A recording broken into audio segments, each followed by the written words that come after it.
요즘은 뉴스를 보면 죄다 은행 이야기밖에 없죠. 이 실리콘밸리뱅크를 시작으로 크레딧 스위스까지 번진 불이 이제는 도이치뱅크까지 옮겨 붙었습니다. 이 은행들 간의 위기가 전염된다고 해서 코로나 팬데믹이 아니라 이거 뱅크데믹이다 라는 이야기까지 나오는데요. 이럴 때 우리가 투자하면 너무너무 불안한, 그래서 좀 각별히 주의해야 할 상품이 있습니다. 뭘까요?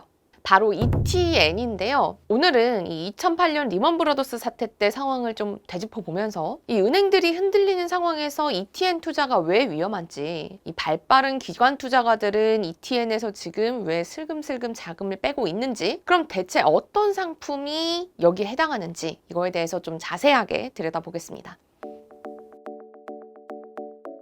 이 영상에서도 제가 몇 번 말씀드린 적 있었죠? 이쯤 되면 아실 겁니다. ETN과 ETF의 차이, 그래도 간단히 정리할게요. ETF는요, 자산운용사가 만들고 ETN은 증권사가 만들죠. 근데 ETF는 자산운용사가 망해도 나는 상관이 없습니다. 코스피 200 ETF다 라고 하면 자산운용사가 200개 주식을 진짜로 사서 따로 보관해 놓거든요. 근데 ETN은 달라요. 코스피 200 ETN이다 라고 하면 진짜 주식을 사는지 마는지는 증권사의 맘이고, 단지 코스피 200이 오르고 내리는 만큼의 수익률만 증권사가 보장을 해주는 거예요. 근데 증권사가 망했다. 그럼 보장해주는 사람이 없겠죠. 바로 휴지 조각 되는 겁니다. 그러니까 담보 없이 증권사에 돈을 빌려준 채권자랑 ETN 투자자가 같은 상황이 되는 거죠.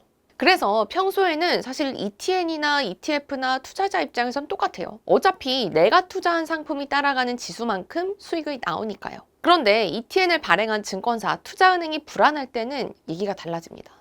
이거 설마 증권사가 망하겠어? 설마 이렇게 큰 투자은행이 망하겠어? 네, 그런 일은 항상 실제로 일어나곤 했죠. 2008년으로 한번 돌아가 볼게요. 우리가 잘 아는 그 리먼 브러더스, 2008년 9월 15일에 파산을 했습니다. 그리고 파산하기 7개월 전인 2008년 2월에 리먼 브러더스는 ETN 상품 3개를 출시합니다. 옵타라는 브랜드를 내건 ETF였는데 뭐 S&P 500이나 농산물 지수에 투자하는, 그냥 우리가 주변에서 쉽게 찾아볼 수 있는 그런 ETN 상품이었어요. 근데 이때까지만 해도 리먼 브라더스가 망할 거라고 생각하는 사람은 아무도 없었죠. 이 파산 직전까지 신용등급도 좋았고요. 또 투자자들도 리먼 브라더스 ETN에 투자하면서 생각했겠죠.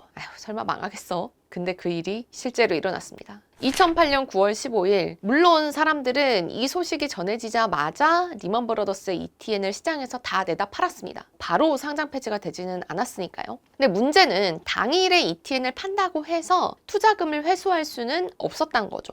왜냐면 우리가 주식을 팔면요, 이 거래일 뒤에야 돈이 들어오고 결제가 완료가 되잖아요. ETN이나 ETF도 똑같습니다. 이거 당일에 판다고 해도 이 거래일 뒤에야 내가 판 걸로 되고 돈이 들어와요. 물론 이 리먼 브러더스가 망할 걸 이틀 전에 예상한 사람은 없었기 때문에 아무도 리먼 브러더스 ETN에서 재빨리 빠져나가지 못했죠. 그리고 리먼 브러더스의 ETN 3개는 리먼 파산 이틀 뒤에 거래가 정지가 됐습니다. 그러면 ETN 투자자들은 이걸로 땡전 한 푼 못 건지고 다 떠났을까요? 인간은 최악의 상황에서도 항상 희망의 를 돌리죠. 이때도 마찬가지였어요. 이 리먼 브러더스가, 바클레이즈가 리먼 브러더스를 사갔으니 새 주인이 어떻게든 좀 돈을 갚아주지 않을까? 라는 희망 회로를 막 돌렸던 거죠. 하지만 슬픈 예감은 틀린 적이 없습니다. 이 바클레이즈가요, 리먼 브러더스를 인수할 때 이 ETN을 포함해서 리먼의 다양한 구조화 상품 부문은 인수하지 않겠다라고 선을 그었거든요. 그래서 결국 리먼 파산 2주 뒤에 ETN은 모두 상장 폐지가 됐습니다. 그리고 ETN 투자자들은 순식간에 투자자에서 이 리먼한테 비톡촉해야 되는 빚쟁이가 된 거죠.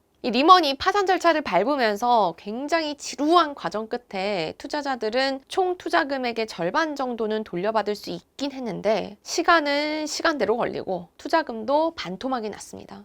그나마 다행이라고 해야 될까요? 이 리먼이 만든 ETN이 그렇게 인기가 있진 않았어요. 그래서 피해 금액이 우리 돈으로 한 170억 정도 밖에 안 된다는 게 유일한 위로거리였습니다.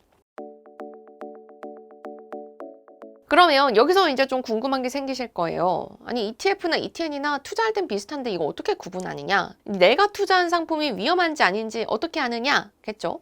일단 한국 상장 ETN은 쉬워요. 이 상품 끝에 ETN 이렇게 붙어 있으면 증권사가 망하면 돈 돌려받기 어려운 상품입니다. ETF라고 붙어 있으면 괜찮아요. 물론 한 걸음 더 들어가면 이 ETF 중에서도 괄호하고 합성이라고 쓰인 합성 ETF라는 게 있습니다. 근데 이건 조금 위험할 수 있어요. 왜냐면 이것도 ETN이랑 구조가 조금 비슷하거든요. 자산운용사가 증권사랑 계약을 맺고 ETF가 따라가는 지수만큼 수익을 내달라라고 계약을 맺는 거예요. 대신에 ETN은 증권사가 망했을 때 담보가 없다라고 말씀드렸는데 이 합성 ETF는 담보를 잡아둡니다. 예를 들어서 100억짜리 ETF다라고 하면 한 대략 95억짜리 담보를 잡아놓도록 되어 있어요. 최악의 경우에 증권사가 망하더라도 투자금은 이 당시 평가금의 기준으로 5%만 손해를 보는 거죠. 미국 상장 ETN은 좀 더 구분하기가 어려우실 수 있어요. 보통 티커명으로 많이 투자를 하니까요. 미국 상장 ETN 중에서 국내에도 유명한 건 소위 이 너구리라는 애칭으로도 유명한 원유 3배 레버리지 상품 NRGU가 있습니다. 그리고 또 팡으로 대표되는 미국 기술주 3배 레버리지 상품인 FNGU, 그리고 역시 기술주 3배 레버리지 상품인 BULG 같은 게 있습니다. 이거 야수의 심장을 가진 우리나라 개인 투자자들이 집중적으로 사들였던 ETN들이거든요. 이 밖에도 좀 덩치가 큰 미국 상장 ETN 중에서는 표에서 보시는 이런 것들이 있습니다. 물론 지금 당장 투자했던 ETN에서 다 돈을 빼야 된다 라거나 당장 투자은행들이 망할 가능성이 높다라는 이야기를 드리는 건 아니에요. 하지만 리먼 브라더스 같은 과거 사례를 봤을 때 손실은 어느새 정신 차려보면 내 옆에 딱 붙어서 떨어지지 않을 수 있다 라는 거죠. 이 실제로 미국 상장 ETN에는 올 들어서 거의 자금이 들어오지 않고 있습니다. 위험을 감지한 투자자들이 그만큼 늘었다는 신호겠죠. 그러니까 한마디로 지금 같은 시기에는 ETN에 굳이 투자할 이유가 없다, 위험하다 라는 겁니다. 제가 준비한 내용은 여기까지입니다. 투자에 도움 되셨다면 댓글로 알려주시고요. 저는 다음에도 더 유용한 실전 재테크 영상으로 돌아오도록 하겠습니다. 고맙습니다.